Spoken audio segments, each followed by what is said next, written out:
Wealth can delay justice, power can distort truth, and money can bury almost anything. But sometimes the truth waits.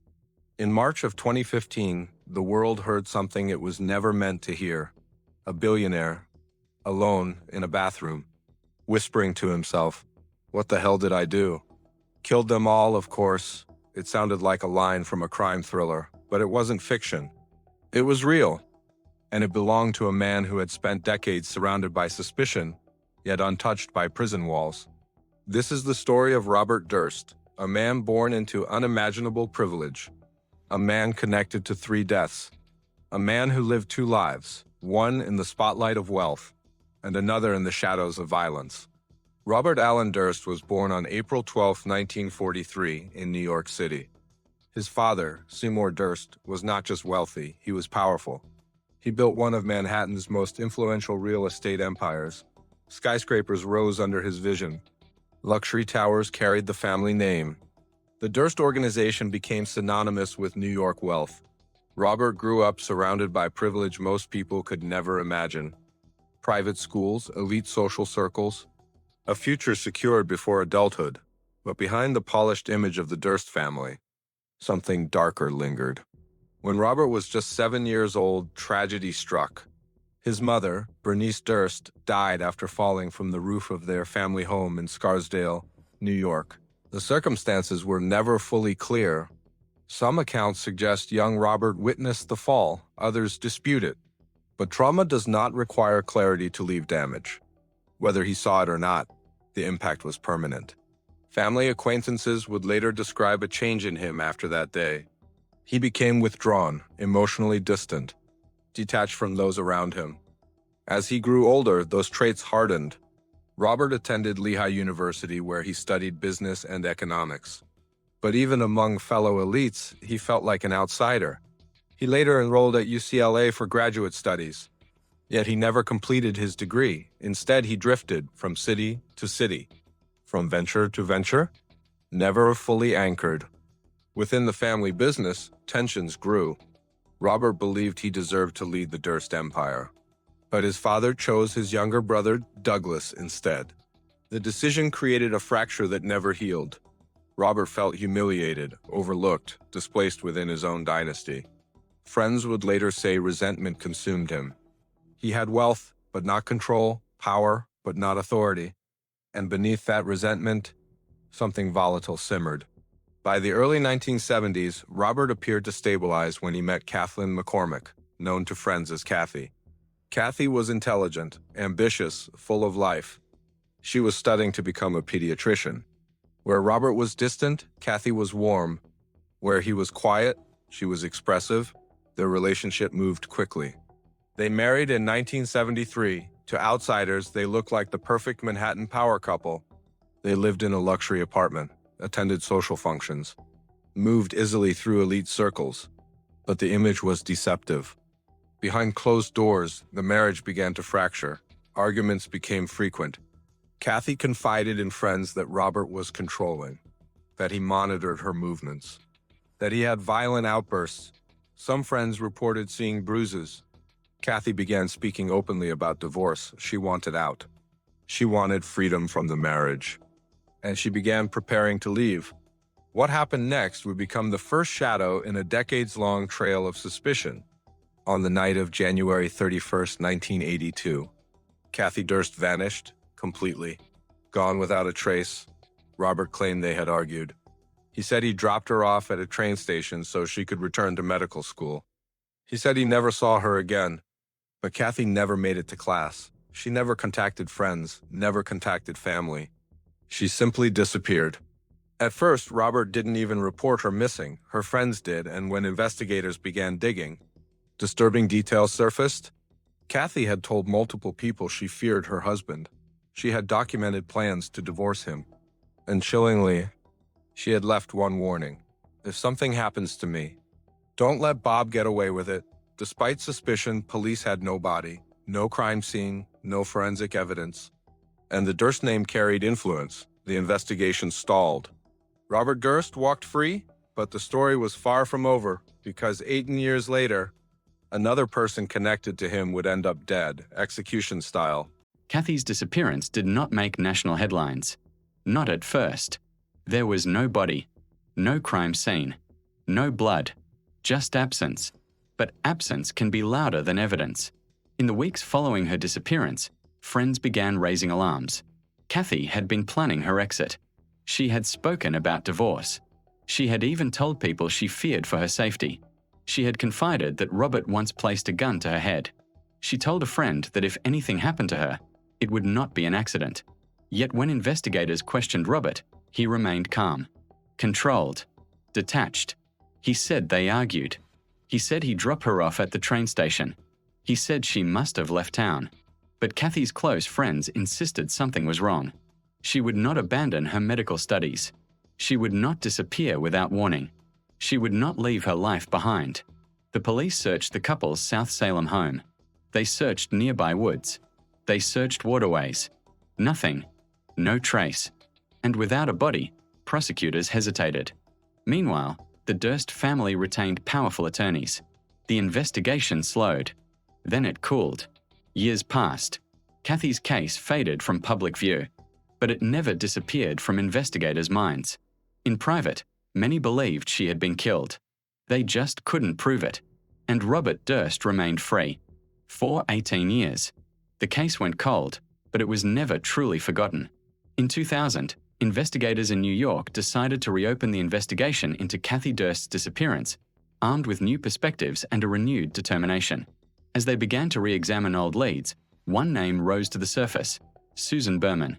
Susan was a writer, the daughter of a Las Vegas mob figure, and, most importantly, Robert Durst's closest friend and confidant. She had known him for years, and their bond was fiercely loyal. After Kathy vanished, Susan had acted as Robert's unofficial spokesperson, fielding calls from the media and defending him to anyone who would listen. Investigators believed she knew more than she let on. They made plans to fly to California to interview her, but they never got the chance. On Christmas Eve of 2000, just as police were preparing to speak with her, Susan Berman was found dead in her Benedict Canyon home. She had been shot, execution style, in the back of the head. There was no sign of forced entry. Nothing was stolen. It was a professional hit, designed to silence her. The timing was too perfect to be a coincidence. Susan Berman was not just a friend of Robert Durst. She was loyal. She had known him for years. She understood the rumors surrounding Kathy's disappearance, and she had once provided him with a public alibi. When reporters began digging into Kathy's case in the 1980s, Susan spoke on Robert's behalf.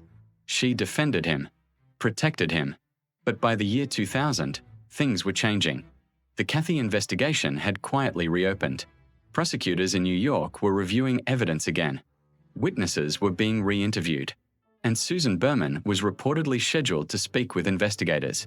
On December 23, 2000, she was found dead inside her Beverly Hills home. Shot once in the back of the head. Execution style. There were no signs of forced entry. No struggle. No robbery. It looked personal, professional, precise. Just days before her body was discovered, the Beverly Hills Police Department received an anonymous letter. The envelope read, Beverly Hills. The spelling was wrong. The handwriting blocky and deliberate. Years later, investigators compared that envelope to a handwritten letter from Robert Durst. The same misspelling. The same style. The same spacing. The similarities were chilling. But still, no arrest. Once again, suspicion followed him. But consequence did not. With the net tightening, Robert Durst made a decision. He would not wait for handcuffs. He would disappear. In 2001, the billionaire heir vanished from New York, abandoning his life of luxury. He fled to Galveston, Texas, a quiet coastal town where no one knew his name. There, he rented a cheap, unassuming apartment for $300 a month. To complete his disguise, he took on a new identity, a mute woman named Dorothy Sinia. He wore a wig, women's clothing, and avoided speaking to anyone. But living as a fugitive proved difficult. He soon shed the disguise and became simply Robert, an eccentric old man living down the hall from a lonely, 71-year-old named Morris Black. The two men, both outsiders, struck up an unlikely friendship. But in the small, cramped world of that Galveston apartment building, friendship with Robert Durst was a dangerous thing. On September 30th, 2001, parts of a human torso washed ashore in Galveston Bay. It was Morris Black, and the man who had just befriended him was nowhere to be found. When Robert resurfaced, he was not in Manhattan. He was not in Beverly Hills. He was in Galveston, Texas, living quietly, under an alias, disguised as a mute woman. He rented a modest apartment, kept to himself, but he befriended a neighbor named Morris Black. Morris was outspoken, confrontational. He eventually discovered Robert's true identity. Then, in September 2001, Morris Black disappeared. Days later, body parts began surfacing in Galveston Bay. A torso, dismembered. The head and hands were missing. Robert Durst was arrested. And this time, he admitted something shocking. He admitted to cutting up the body. He claimed self-defense. He said Morris had shot at him. He said he panicked. He said he dismembered the body to protect himself. The admission stunned the nation. Yet in 2003, a Texas jury acquitted him of murder. They believed reasonable doubt existed. Even after he confessed to dismembering a corpse, he walked free. Again, 3 cases, 3 deaths, still no conviction. But someone was watching and documenting. Filmmakers Andrew Uretsky and Mark Smerling had become fascinated by the story. They saw a man who seemed to defy consequence, a figure who lived at the center of a storm of suspicion yet always emerged untouched. They produced a fictionalized film based on his life, All Good Things. But the real story felt unfinished. They decided to pursue a documentary, digging into the cold cases and interviewing those connected to the 3 deaths. Then, something unexpected happened. Robert Durst, impressed by their film, reached out to them. He wanted to tell his side of the story. For the first time, he agreed to sit for a series of on-camera interviews, giving the filmmakers unprecedented access. It was a calculated risk. For the filmmakers, it was the opportunity of a lifetime. For Durst, it was a chance to control the narrative, but it would become the stage for his final and most damning performance. Filmmaker Andrew Uretsky had been studying the Durst case for years.